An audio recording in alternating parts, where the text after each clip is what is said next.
Assalamualaikum warahmatullahi wabarakatuh. Semangat belajar. Semoga kita semua dalam keadaan sehat. Berjumpa lagi dengan saya Pak Erik. Hari ini kita akan belajar tema 5 ekosistem, subtema 3 keseimbangan ekosistem, mata pelajaran bahasa Indonesia tentang cara menentukan pokok pikiran. Sebelum kita mulai belajar, agar apa yang kita pelajari bisa menjadi ilmu yang bermanfaat dan di setiap detiknya bisa menjadi pahala bagi kita semua, mari kita awali dengan membaca basmalah terlebih dahulu. Bismillahirrahmanirrahim.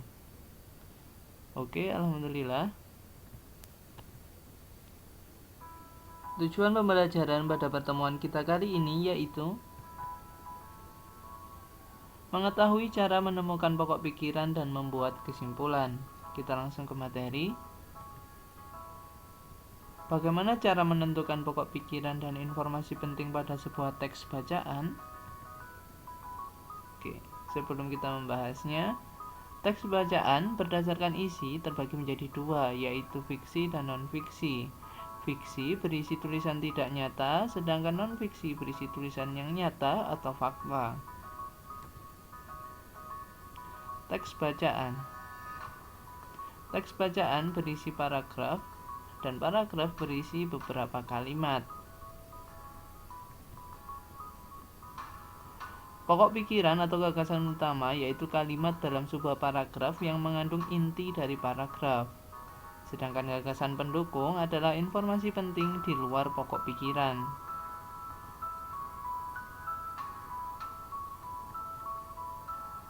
Untuk mempermudah memahami bacaan yang panjang atau menentukan pokok pikiran dan informasi penting, kita bisa menggunakan ringkasan dalam bentuk tabel yang berisi pikiran utama dan informasi penting, atau juga kita bisa menggunakan peta pikiran.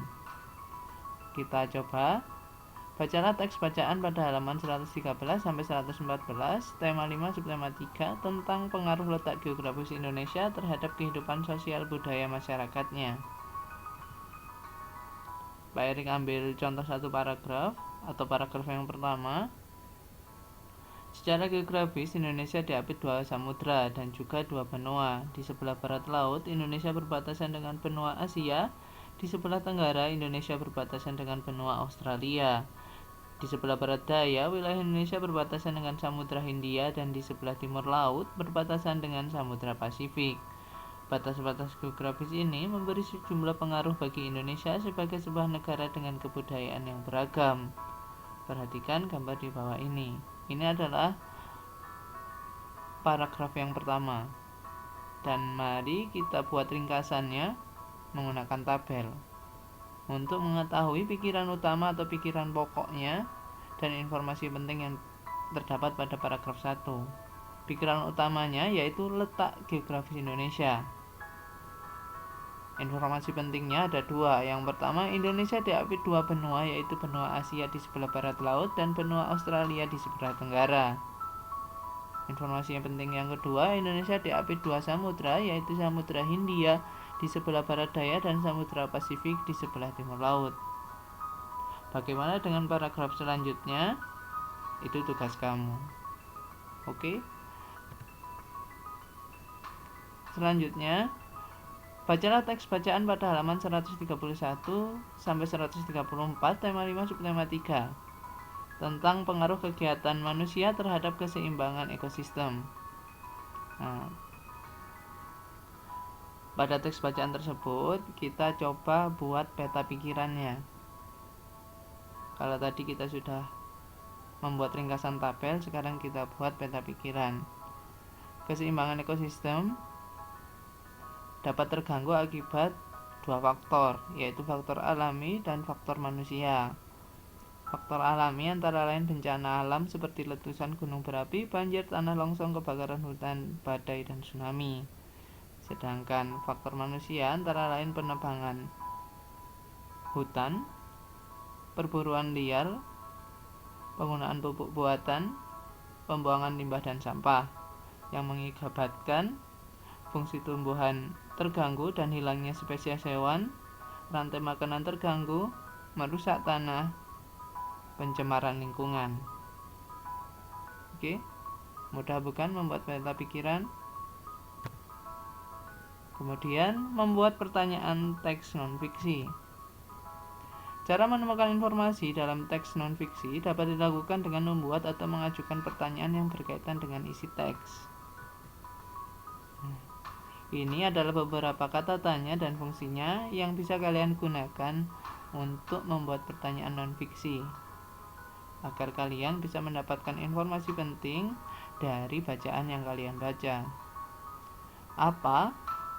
Fungsinya menunjukkan penjelasan mengenai suatu hal atau benda. Di mana?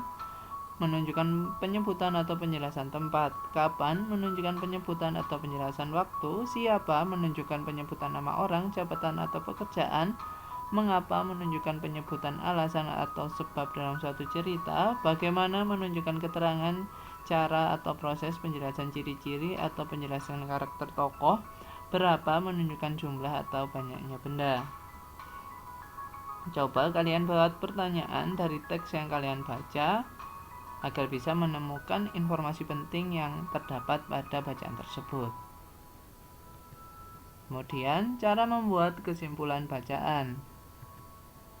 Yang pertama, membaca teks. Langkah pertama dalam membuat kesimpulan, tentu saja kamu harus membaca teks bacaan untuk dapat mengetahui informasi yang ingin disampaikan penulis.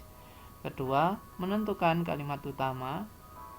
Cara menentukan kalimat utamanya, kamu bisa menggunakan tabel atau peta pikiran. Setelah menentukan kalimat utama, barulah kamu dapat menyimpulkan isi dari teks tersebut.